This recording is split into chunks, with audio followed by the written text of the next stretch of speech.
organisation when asking your question. We'll start. Novak, how are your preparations going? So far, so good. I didn't have any lead-up tournaments to Wimbledon, but I've had success in Wimbledon in the past without having any official matches and tournaments, and I just had one exhibition match a few days ago in Hurlingham. But over the years, as I said, I had success with adapting quickly to the surface, so there is no reason not to believe that I can do it again. And I'm of course very pleased and happy to be back at the tournament that was always my childhood dream tournament, the one that I always wanted to win. So of course, wonderful memories from last 3 editions of Wimbledon for me. Hopefully I can continue that run. Novak, Rob Moore from Sunsport. If you win this title, you'll have the prestige, you'll have the check, but you won't have the ranking points. How does that affect your approach and mindset going into this tournament, given the circumstance? Well, it would probably affect more other players than myself, to be honest, because I don't want to say the ranking points are not important for me. Of course they are, but not as they were, up to recently. Now I'm not really chasing the ranking as much as I have until I was breaking record for longest weeks and #1, and then after that it just wasn't as I think as important in terms of priority for me. So of course I understand that 90+% of the players who are playing in this tournament and the ones that are not playing are going to be more affected by points. And I mean, of course this year I didn't have a chance to defend 4,000 points, in Australia, 2,000 here, and that affects my rankings in general, of course. But my priorities are different now, so of course I'm not as affected, so to say. Hi, Novak. Howard Fenderich with the Associated Press. As things stand right now, it looks like this will be your last opportunity to play in a Grand Slam tournament in 2022. I'm wondering, not that you need any extra incentive to do well here, as you've repeatedly done here, but I'm wondering if that comes into your mind at all as any kind of an extra push to succeed again here. And I'm also wondering if you either have or will make any sort of request of the USTA or the US government to allow you into the country to play at the Open. Well, you're right. As of today, I'm not allowed to enter states under these circumstances. So, yes, of course, I'm aware of that, and that is an extra motivation to do well here. So hopefully I can have a very good tournament, as I have done in the last 3 editions.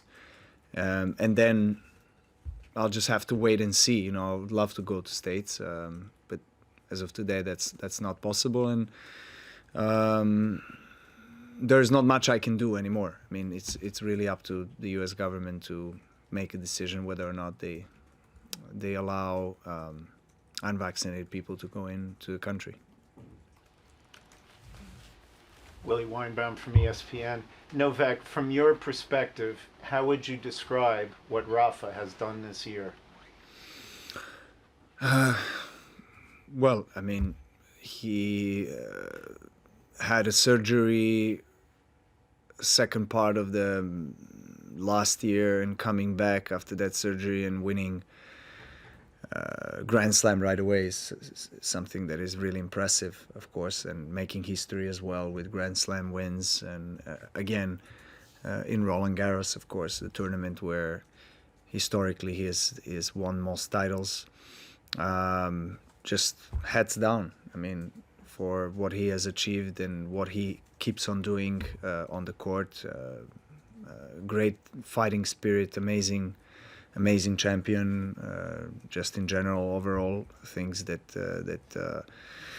he's trying to do in order to create even more of a successful legacy for him on the court is something that you just have to respect and and admire, of course, even though I'm, you know,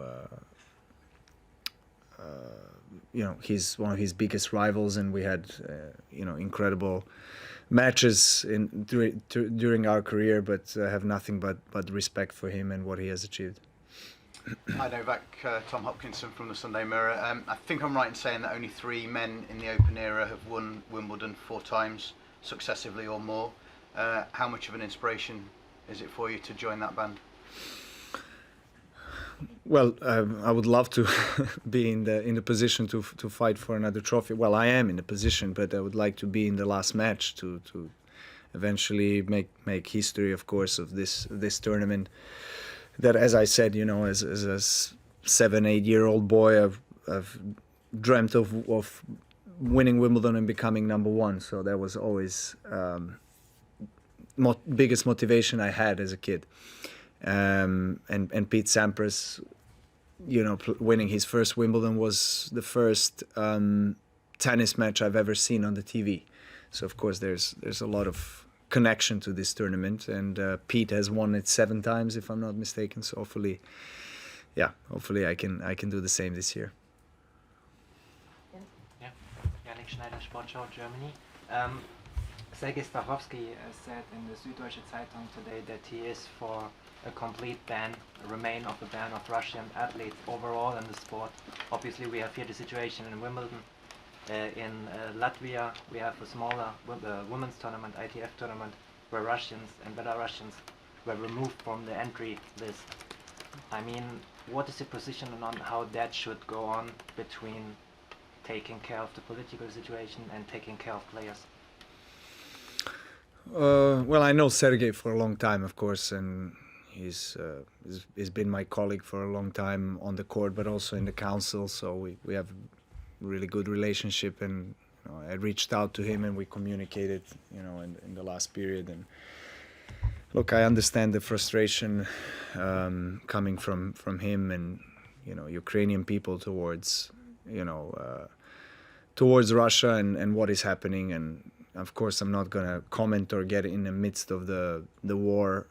But what I can say is that as a child of a war, several wars actually during '90s, I know what it feels like, being in the position. So, but at the other hand, I can't say I fully agree to ban Russian tennis players or Belarusian tennis players from competing indefinitely. I just don't see, how they have contributed to anything that is really happening. I mean, it's just, I don't feel it's fair. I think, they would accept the compromise that they've actually had as a situation or circumstances with Olympic Games anyway, to play under neutral flag. But I feel like they deserve to win. They deserve to compete. They're professional athletes. None of them has,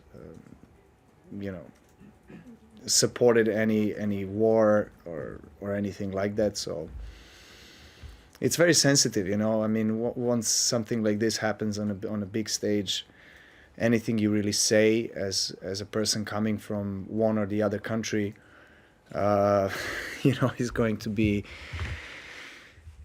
be judged in one way or another. So I understand both sides, and it's really hard to say what is right, what is wrong. But in my heart, as an athlete, putting myself in a position where someone would ban me from playing because of the circumstances, and I have not contributed to that, I wouldn't think that's fair. And let me remind you that back in '90s, from '92 to '96, any athlete from Serbia was not allowed to compete on an international stage in any sport. So, I know how that feels like, and I know many athletes that at that time, I was too young, but athletes that were competing at that time, and I know how that has affected their lives. Many of them have left their sport because, 4 years is a very long time. So, yeah, that's all I can say about it. Two more. I know that Catherine Whittaker, Tennis Podcast. You've obviously mastered the art of having success here without playing an official warm-up tournament. There's quite a few top players doing that here this year. Serena, Rafa, Iga Swiatek as well. I just wondered, how hard is that to do, particularly early in your career, maybe when you have less experience, and what are the keys to making it work? Sorry, I didn't hear the first part.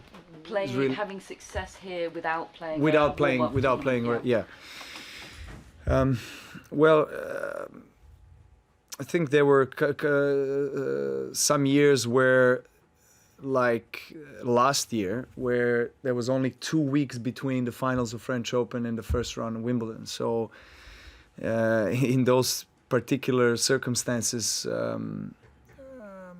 especially if you have played like I have all the way through to the Roland Garros, it's difficult to change the very next day from the slowest to the fastest surface and play more, because Grand Slams take a lot out of you physically and emotionally and mentally. So, you know, every day that you get to have a little bit of a rest and reset helps. But then we are all different.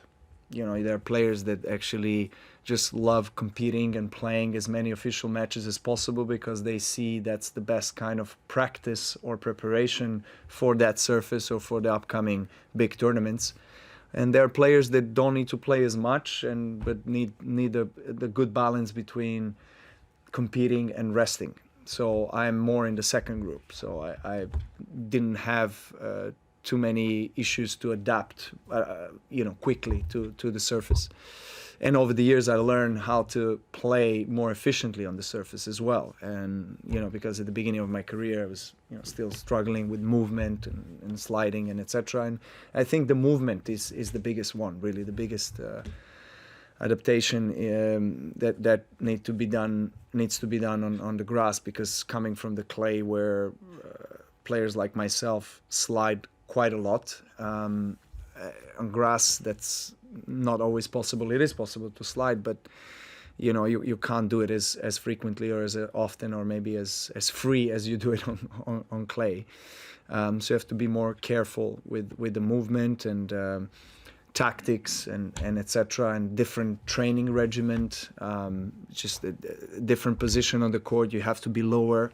Everything is kind of skids through the court and it's very quick and it bounces low, contrary to clay, which bounces very high. So, all these things that need to be taken into consideration when you're preparing. But, of course, all the players have their own different routines, different team of people, coaching staff that advises them differently. So, it's hard to talk in general what is the proper formula. I know what works for me, but then, of course, everyone is different. Last question here, Ben. Novak, Ben Rothenberg, Racket Magazine. I just wanted to follow up on Howard's question about the U.S. Open. Yeah. You said there's nothing you can do at this point, but you do still have time to get vaccinated before New York to make it in time for the U.S. deadlines if you want to play that tournament. Is that something you've completely closed your mind to as an option going forward, or is it something... Yes. You had to yeah, it is? Yes. Okay. Question in Serbian? Oh, sorry, I didn't see. Oh, wow. Yeah, Okay. sorry. Yeah.